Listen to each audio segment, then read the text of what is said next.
És necessari, i també és de justícia, que les Illes Balears rebin les compensacions en determinats sectors, un dels quals, sense cap dubte, és el sector agrícola, el que avui ens ocupa. Volem que la futura política agrària comú, aquesta famosa PAC que tots miram amb ulls d'immediatesa, reconegui un règim específic per les Illes Balears, amb el qual es millori el finançament que rep el nostre sector primari,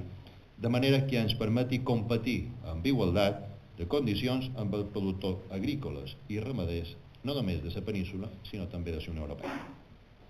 Us puc assegurar que això no és fàcil d'aconseguir,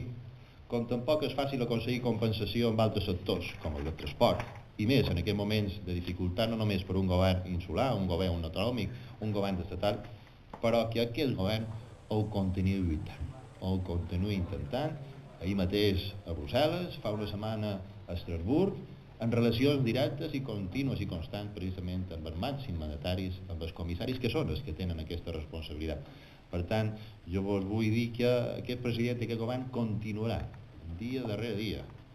jo com toqui lluitar per aquesta lluita en el vostre sector.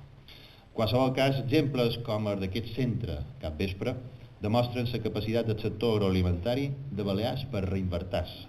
de cercar noves fórmules per adaptar-se també en el temps i de posar en valor la tradició, la cultura, el paisatge, les nostres arrels, en definitiva, la nostra.